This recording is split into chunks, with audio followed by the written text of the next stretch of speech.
At first glance, my life with Mark seemed like a page ripped straight out of a glossy magazine. We were the perfect pair, the enviable couple. I, Monica, the diligent accountant, and he, the dashing new head of the department. Our story began at the office, where quick chats by the coffee machine blossomed into a whirlwind romance.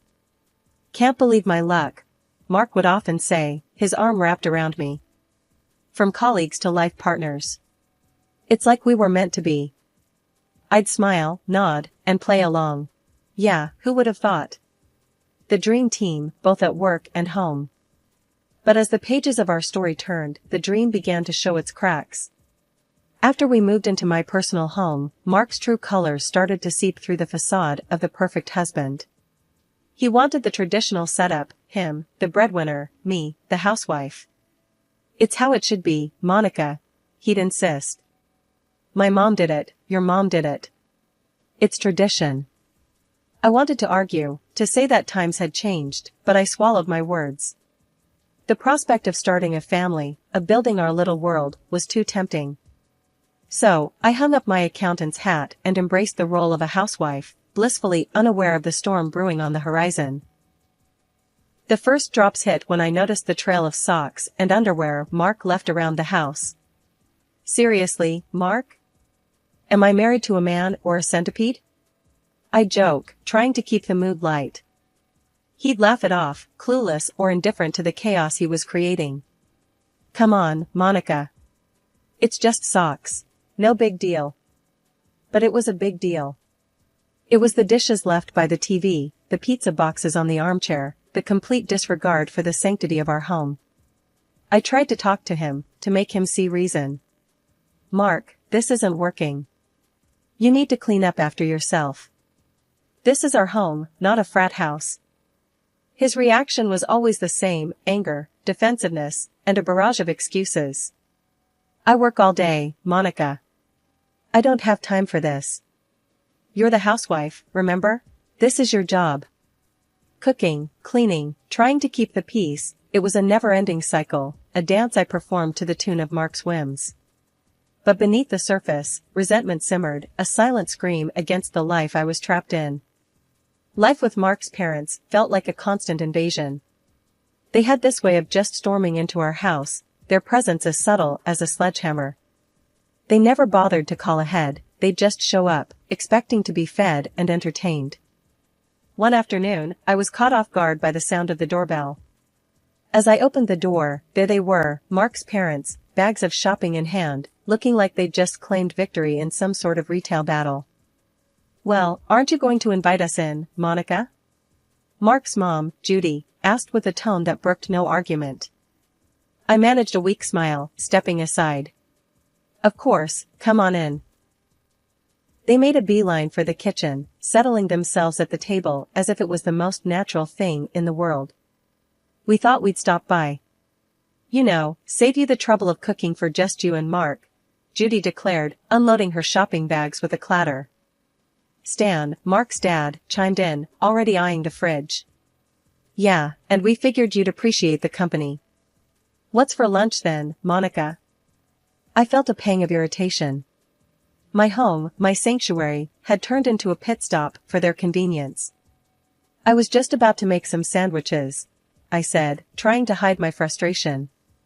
Sandwiches turned into a full-blown meal as I found myself chopping, stirring, and frying, trying to meet their unspoken expectations. Mark wasn't any help. He'd just slump on the couch, his eyes glued to the TV, completely oblivious to the circus in the kitchen. Later, after they'd left, I tried to talk to Mark about it. "Your parents can't just drop by like this, Mark. It's exhausting. I can't even relax in my own home." He barely looked up from his phone. "Oh, come on, Monica. They're just being friendly. It's not a big deal." I could feel my patience wearing thin. "It is a big deal, Mark. I'm not here to wait on you and your parents hand and foot. I need some space, some respect." But my words seemed to bounce right off him. "They're family, Monica. That's just how family is. Besides, they think you enjoy it." I'd look in the mirror, the reflection staring back at me a far cry from the woman who once walked the office halls in sharp suits and high heels. Now, it was all baggy sweaters and messy buns, my appearance a casualty of the endless demands of my home life. I missed those days, the click-clack of my heels, the sense of purpose each morning brought. Now, my days were a whirlwind of pots and pans, of cleaning up after uninvited guests who treated my home like a pit stop. As the days turned into months, life with Mark grew colder, the distance between us widening like a chasm. His behavior started changing, subtle shifts at first, then more pronounced. A new haircut that made him look years younger, suits that screamed of trying too hard, and a scent that wasn't his usual. It was like he was morphing into someone else, someone I didn't recognize. I tried to shake off the feeling, telling myself it was just a phase, a midlife crisis maybe. But the nagging suspicion in my mind refused to be silenced. It gnawed at me, kept me awake at night. "Mark, is there something you're not telling me?" I finally asked one evening, the words spilling out before I could stop them. We were sitting at the dinner table, an ocean of silence between us. He looked up, startled, like he'd been caught off guard. "What do you mean, Monica?" "I'm not hiding anything." But his eyes, they darted away too quickly, his words a little too rushed. "It's just, you've changed, Mark. The clothes, the perfume.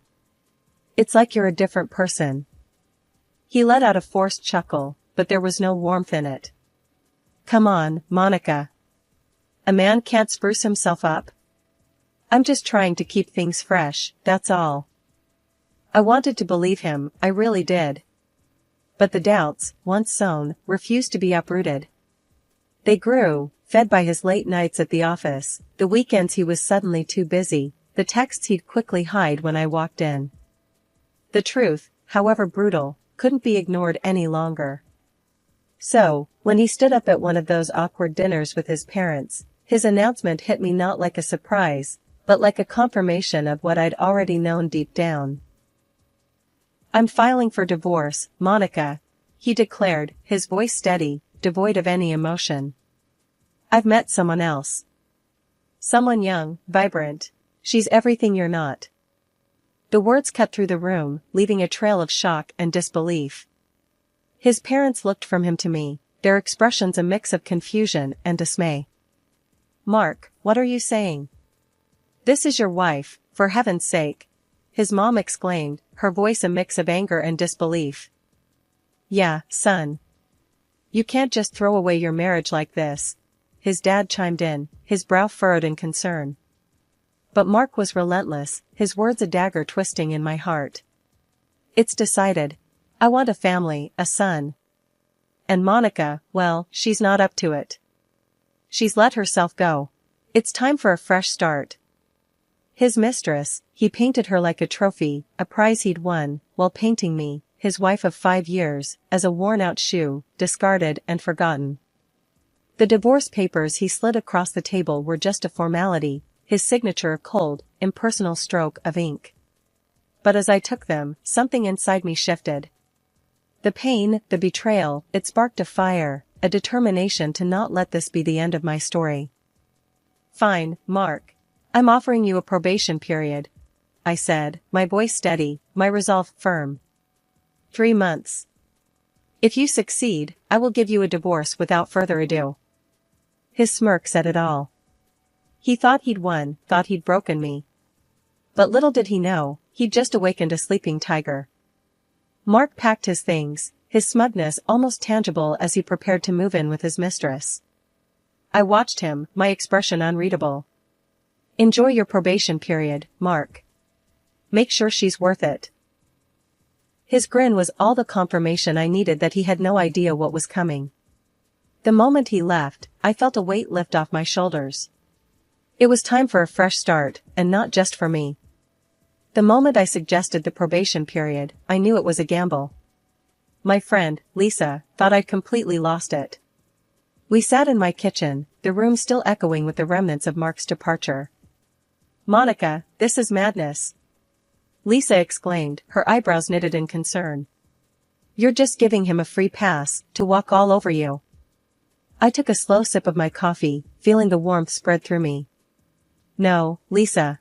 This isn't surrender. It's strategy.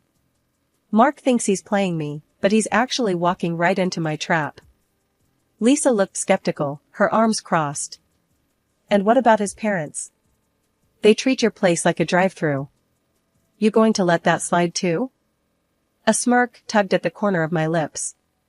Oh, they're part of the plan too. Just wait and see.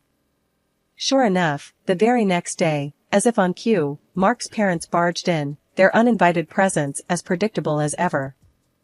This time, though, I was ready. I stood in the doorway, blocking their path with a newfound resolve. Monica, dear, move aside. We're famished.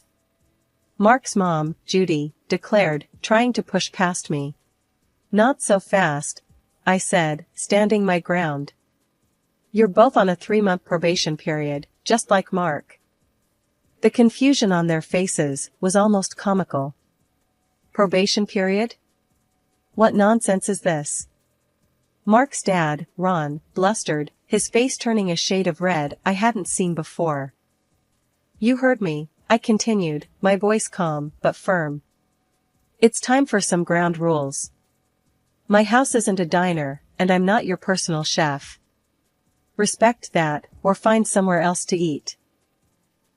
Judy's mouth opened and closed, like a fish out of water. But we're family, Monica. You can't just. I can, and I am, I interrupted, the power of taking control surging through me. Family or not, everyone needs to respect my space. You've had a free pass for too long.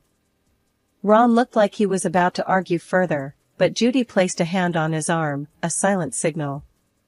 They exchanged a look, a silent conversation passing between them. Finally, with a huff, Ron nodded. Fine, Monica. We'll respect your probation period, he grumbled, the words clearly leaving a bitter taste in his mouth. The silence in the house was deafening after Mark and his parents left. It was the first time in years I had the space to just breathe. I looked around, taking in the quiet, and something inside me clicked. This was my chance, my time to rediscover the Monica I'd buried under layers of compromise and sacrifice. I started with small steps. First, it was the clutter Mark had left behind. I gathered his things, boxing them up, each item a farewell to the life I'd known. This is for you, Monica, I whispered to myself. No looking back. Next, I tackled the mirror. The reflection staring back at me was a far cry from the vibrant woman I used to be.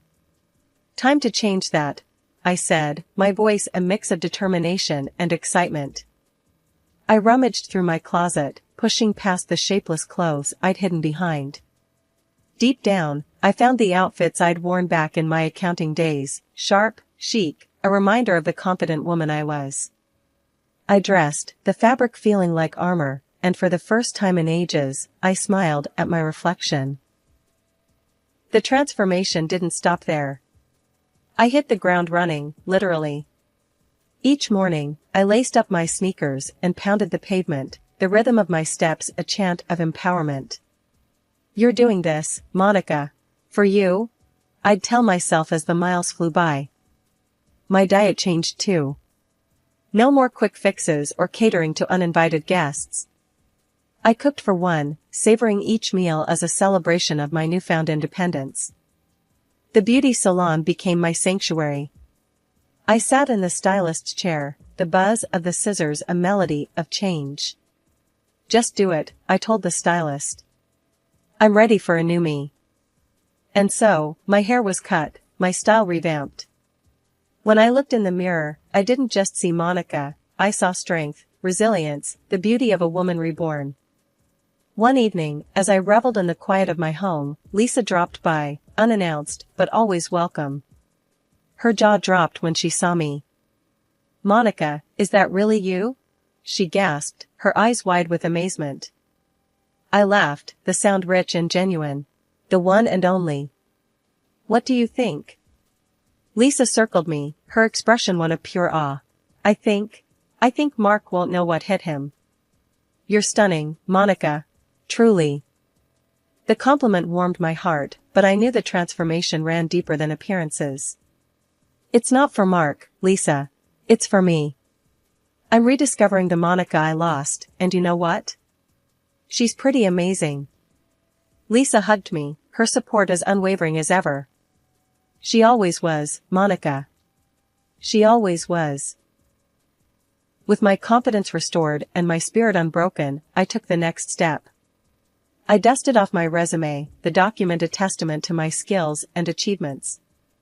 Interviews were lined up, each one an opportunity, a doorway to the future I was building for myself.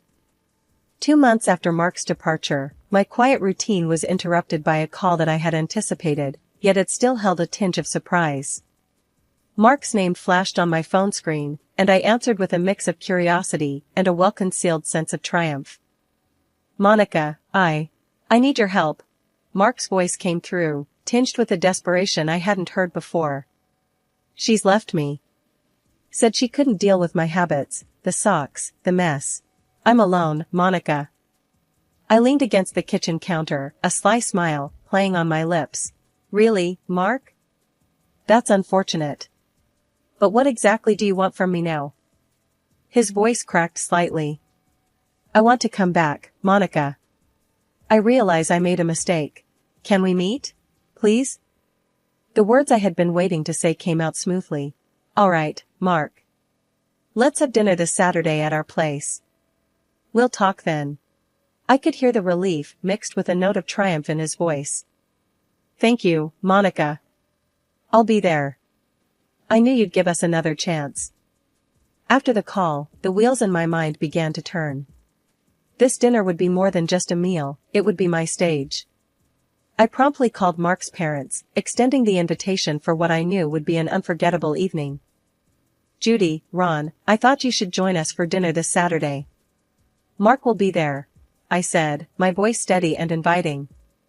Judy's response was quick and enthusiastic. Oh, Monica, that's wonderful news. We've been so worried about you too. It's about time things went back to normal. Ron's voice rumbled through the phone. Yes, we're looking forward to it, Monica. It's good to have the family back together. Little did they know that normal was the furthest thing from what this dinner was going to be about. I spent the next few days planning not just the menu, but also how I would articulate the newfound clarity and strength I had garnered in their absence. Saturday arrived, bringing with it a moment I had anticipated yet dreaded. The doorbell's chime echoed through the house, a herald of the impending confrontation. I took a deep breath and opened the door. There stood Mark, suitcases in tow, a smirk painting his face. Behind him, Judy and Ron loomed, their expressions a mixture of hope and silent expectations. I knew you'd come to your senses, Mark said, his voice dripping with a misplaced confidence as his eyes roamed over the new me. Wow, Monica, you look incredible. See, I told you she'd come around, he said, turning to his parents with an air of triumph. Judy chimed in, her voice tinged with relief. Oh, Monica, we're so glad. It's about time things got back to how they were. I motioned for them to sit, my demeanor calm but firm. Please, let's settle down. We have much to discuss. As we gathered in the living room, an awkward tension hung in the air, thick and palpable. Mark, with a misplaced sense of victory, took the lead. Monica, I can't tell you how good it is to be back. I've missed us. And you've really changed. I met his gaze, my own unwavering. I didn't change for you. I changed for me. Mark, what you're seeing isn't a welcome back. It's a goodbye. The shock on his face was mirrored in his parents' expressions. Judy's hand flew to her mouth, and Ron's brow furrowed in confusion. What do you mean, Monica? Judy managed to ask, her voice a quiver of disbelief. Mark left because he thought he'd found something better. But life outside wasn't what he expected, was it? I said, turning my attention back to Mark, who seemed to shrink under the weight of my words. It's not like that, Monica. I realized I made a mistake. That woman, she was nothing compared to you. She left because she couldn't handle, well, the things you always took care of. Mark stuttered, his bravado fading with each word. You mean your mess, your irresponsibility. I corrected him sharply. And now you think you can just waltz back in here, back into my life? Judy interjected, her voice laced with desperation. But Monica, he's realized his mistake. Can't you give him another chance? No, Judy. A mistake is forgetting to pay a bill, not destroying a marriage. And Ron, you both need to understand that my home is not your convenience. I continued, addressing each of them, making sure my stance was clear. Ron, who had been silent, finally spoke, his voice a low rumble. But we're family, Monica. Family sticks together. That's just it, Ron. Family respects each other. Mark disrespected our marriage, and you both disrespected my home. That's not family, that's taking advantage. Mark, now fully deflated, made one last plea. Monica, please, I have nowhere else to go. I'll change, I swear. I stood up, my resolve as solid as ever. It's too late for promises, Mark. We're done. And as for having nowhere to go, that was your choice when you left. I've moved on. You gave me these divorce papers, I said, holding them up. And I signed them. We'd been officially divorced for 2 months. The room went silent, the shock palpable in the air. Mark's parents looked from him to me, disbelief written all over their faces. You're divorced? Judy finally managed to say, her voice barely a whisper. I nodded. Yes, and now, I'd like Mark to collect his things and leave my house. And Judy, Ron, I wish you well, but from now on, my home is my own, I declared, the finality in my tone broking no argument. Mark was grasping at straws now, desperation clear in his voice. Monica, please, I made a mistake. I'll change, I promise. I'll clean, I'll cook, I'll do anything. But my decision was firm. It's too late, Mark. It's over between us. And just so you know, I got a job as an accountant while you were away. I don't need you to take care of me. He was floundering, his pleas becoming more frantic. But Monica, you can't do this. I have nowhere to go. That's not my problem anymore, Mark. If you don't leave, I'll call the police, I said, my tone leaving no room for negotiation. At that point, Judy and Ron stood up, their faces a mix of disappointment and realization. They approached Mark, each taking one of his arms. Let's go, son. You've made your bed, now you have to lie in it, Ron said, his voice heavy with resignation. Before they left, Judy turned to me, her eyes softening. Monica, you're right. Our son was a fool to let a woman like you go. Life, after Mark and his parents' departure, settled into a rhythm that was all my own. I heard bits and pieces about Mark through the grapevine, friends who couldn't help but share the latest gossip. They said he was living with his parents again, struggling to find his footing in a world where he couldn't just rely on someone else to clean up his messes. Monica, you won't believe what I saw today, Lisa said one afternoon, her voice a mix of amusement and disbelief. Mark was at the grocery store, and let me tell you, he looked rough. Hair all over the place, clothes mismatched. It's like he's lost without you. I couldn't help but feel a twinge of vindication. Well, Lisa, that's what happens when you take everything for granted. Eventually, you have to face the consequences. The word was that Mark tried his hand at dating again, but no surprise, it didn't go too well. The same issues that drove me away were now driving away other potential partners. He's demanding, messy, just a lot to handle, a mutual friend shared. No one wants to put up with that. I nodded, a sense of closure enveloping me. Some lessons are learned the hard way, I said, not without a hint of satisfaction. As for me, life had taken a turn for the better, a stark contrast to the disheveled, pathetic figure Mark had become. I got a job as an accountant again, my mind sharp, my contributions valued. The office was a buzz of activity, a place where I thrived, surrounded by numbers and reports. And it wasn't just my career that had taken a turn for the better. My personal life was blossoming too. There was someone new, someone who was everything Mark wasn't. His name was Daniel, and he brought a sense of calm, a respect that I had longed for. As the days turned into weeks, and weeks into months, my life was a testament to resilience, a story of rising from the ashes. Mark, now just a distant memory, was a reminder of what I had overcome. I was Monica, no longer the shadow of someone else's demands or expectations.